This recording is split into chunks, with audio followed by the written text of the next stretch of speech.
It is the most important algorithm of our time. It allows us to decode the DNA of the universe. Imagine a complex signal. It looks messy, right?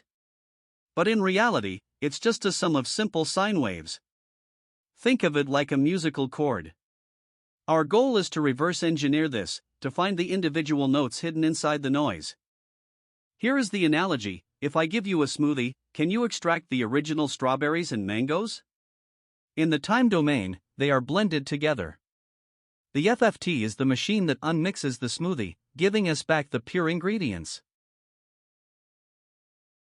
How does it work?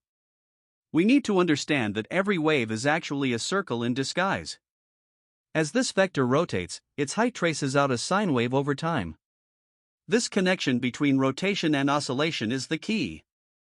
Now, let's take our signal and wrap it around a circle. We spin it at different speeds. Most of the time, it looks like a tangled mess, everything cancels out. But watch what happens when the winding speed matches the signal's frequency.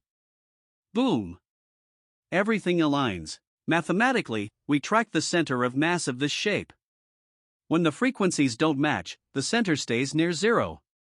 But when we hit a match, the center gets pulled away from the origin. The distance of this pink arrow tells us exactly how strong that frequency is.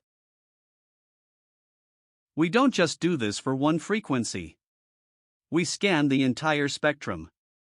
This 3D landscape shows us the energy of every possible frequency contained within the signal.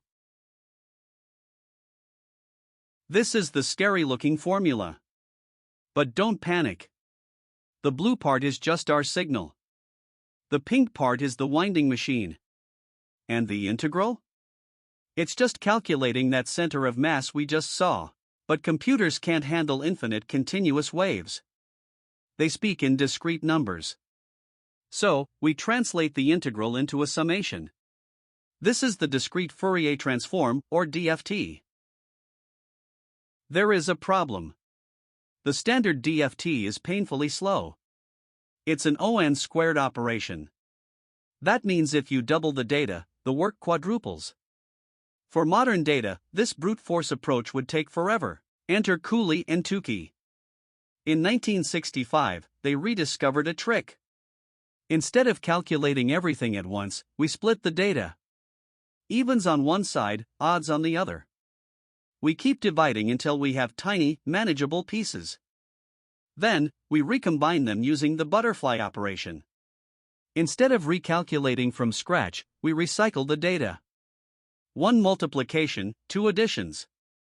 We use the result for both the top and bottom outputs. It's elegant and incredibly efficient. The difference is astronomical.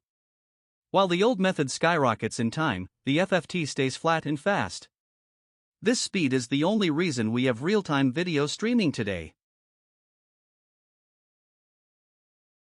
The result is the frequency spectrum. Just like an equalizer on your stereo. We can now see exactly how much bass, mid, and treble exists in our signal. So, what can we do with this? Take noise cancellation headphones. They listen to the noisy audio, use FFT to find the noise frequency, and create an anti-wave to cancel it out. Instant silence. It's also how we compress data. We take a signal, analyze it, and simply delete the frequencies that are too weak for humans to notice. We keep the essence and throw away the trash. This is also how audio software isolates vocals from a backing track. The bass lives in the low frequencies, the voice lives in the highs. FFT lets us cut them apart like surgery.